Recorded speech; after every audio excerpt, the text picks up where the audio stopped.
और जेलेंस्की की ये घबराहट ऐसे ही नहीं है, बल्कि पुतिन ने उन्हें मॉस्को पर हमले के बाद मिसाइलें बरसाकर बड़े हमले का ट्रेलर भी दिखा दिया।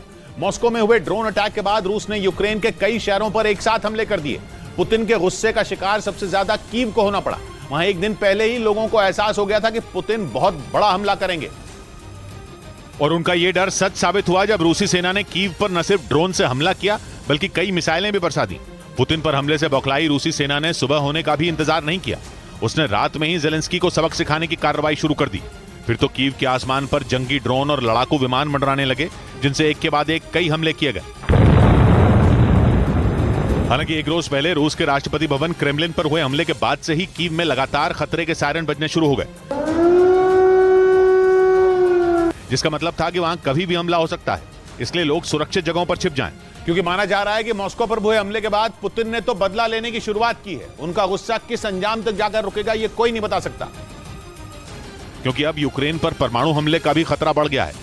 हालांकि रूस के कई मंत्री और खुद पुतिन भी कई बार यूक्रेन पर एटम बम से हमला करने की चेतावनी दे चुके हैं, लेकिन ब्रिटेन के मीडिया का दावा है कि इस बार यह धमकी हकीकत में बदल सकती है, और अगर ऐसा हो गया तो फिर पूरी दुनिया में तबाही मच जाएगी।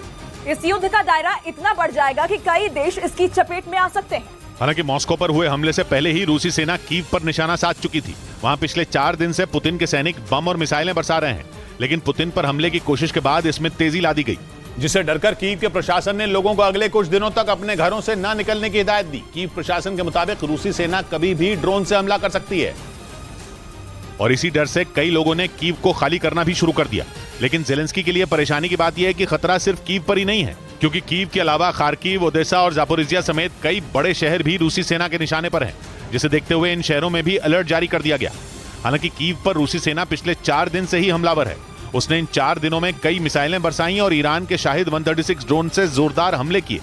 इस बीच यूक्रेन का दावा है कि उसकी सेना 24 में 18 रूसी ड्रोन तबाह कर चुकी है, लेकिन माना जा रहा है कि क्रेमलिन अटैक के बाद कीव पर अगले कुछ घंटों में इससे भी बड़ा हमला हो सकता है, जिसे रोक पाना जेलेंस्की के सैनिकों के बस में नहीं होगा।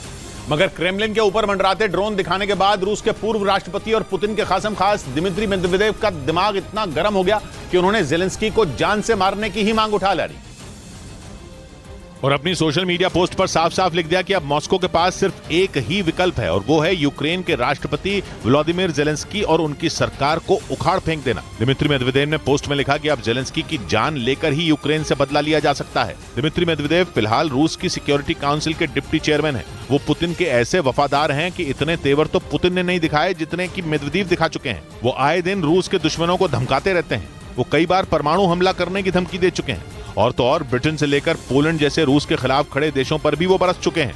मगर रूस में सिर्फ पुतिन के करीबी मेदवेदेव का ही गुस्सा नहीं भड़का है, बल्कि क्रेमलिन पर हुए ड्रोन हमले के बाद रूस में दूसरे लोग भी बुरी तरह भड़के हुए हैं। रूस के मीडिया के मुताबिक वहां की संसद के स्पीकर ने तो मांग कर डाली कि पुतिन को यूक्रेन पर अब परमाणु अटैक कर देना चाहिए, और इसमें बिल्कुल भी देर नहीं करनी चाहिए। रूस की संसद के स्पीकर वियाचेस्लाव वोल्जिन ने सोशल मैसेजिंग ऐप टेलीग्राम पर लिखा कि रूस को अब कीव के आतंकवादी शासन को रोकने और उसे खत्म करने में बड़े हथियारों का बिना देर किए इस्तेमाल कर देना चाहिए। हालांकि ये साफ नहीं हो सका कि वियाचेस्लाव वोल्जिन किस तरह के हथियारों का जिक्र कर रहे थे, लेकिन माना जा रहा है कि उनका इशारा परमाणु हमले की तरफ था, क्योंकि एक रोज पहले जब से पुतिन के घर क्रेमलिन पर ड्रोन हमला हुआ, तब से जेलेंस्की पैलेस पर भी हमले की मांग उठने लगी है।